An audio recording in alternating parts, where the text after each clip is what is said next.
बिहार विधानसभा चुनाव की तैयारी जोरों पर है। नामांकन की आखिरी तारीख नजदीक है, लेकिन महागठबंधन में अब तक सीट बंटवारे को लेकर कोई सहमति नहीं बन पाई है। आरजेडी और कांग्रेस दोनों अपने अपने रुख पर अड़े हुए हैं। दिल्ली में हुई अहम बैठक में भी कोई हल नहीं निकला और तेजस्वी यादव बिना खरगे या राहुल गांधी से मिले सीधे पटना लौट गए। बिहार की राजनीति में ये विवाद बहुत बड़ा खड़ा कर रहा है।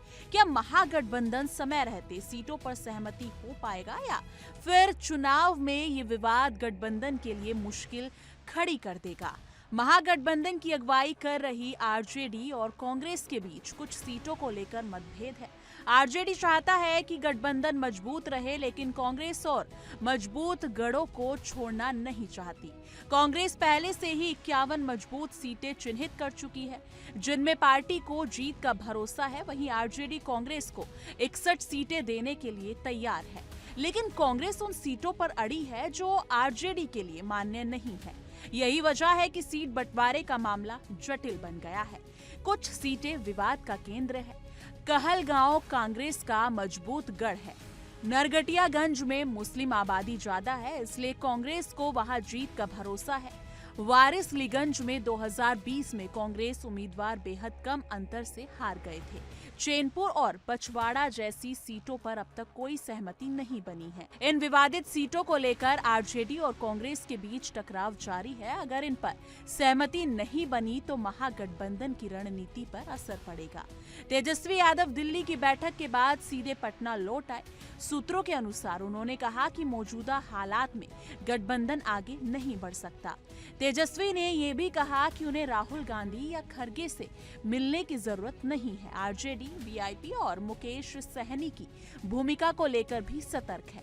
आरजेडी का मानना है कि वीआईपी भरोसेमंद नहीं है और मुकेश सहनी ज्यादा मांगे कर रहे हैं। कुछ लोग कहते हैं कि मुकेश सहनी बीजेपी से संपर्क में है, इसलिए आरजेडी इस मसले पर ध्यान दे रही है और अंतिम फैसला तेजस्वी ही लेंगे।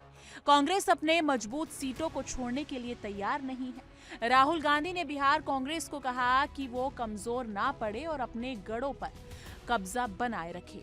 कांग्रेस अध्यक्ष खरगे ने कहा कि अक्टूबर यानी कि 14 अक्टूबर तक ये मसला सुलझाना जरूरी है।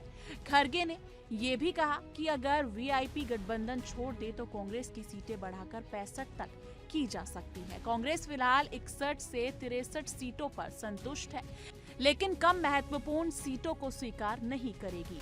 आरजेडी और कांग्रेस के बीच ये विवाद वीआईपी और मुकेश सहनी की भूमिका को लेकर भी है। आरजेडी मानती है कि सहनी ज्यादा मांगे कर रहे हैं और भरोसेमंद नहीं है। ये भी कहा जा रहा है कि मुकेश सहनी बीजेपी से संपर्क में है। गठबंधन के अन्य नेता चाहते हैं कि ये फैसला तेजस्वी ही ले। मुकेश सहनी दिल्ली गए थे, लेकिन उन्होंने राहुल या खरगे से मुलाकात नहीं की और सीधे पटना लौट आए। ये स्थिति गठबंधन के लिए जटिल हो गई। अगर सीटों पर सहमति नहीं बनी तो महागठबंधन में तनाव बढ़ सकता है। आरजेडी और कांग्रेस दोनों अपने अपने गढ़ मजबूत रखना चाहते हैं। वीआईपी और मुकेश सहनी की भूमिका भी असमंजस पैदा कर रही है। ये पूरी स्थिति दिखाती है कि बिहार चुनाव में सीट बंटवारा सिर्फ नंबरों का खेल नहीं, बल्कि रणनीति, भरोसे और राजनीतिक समझ का भी खेल है।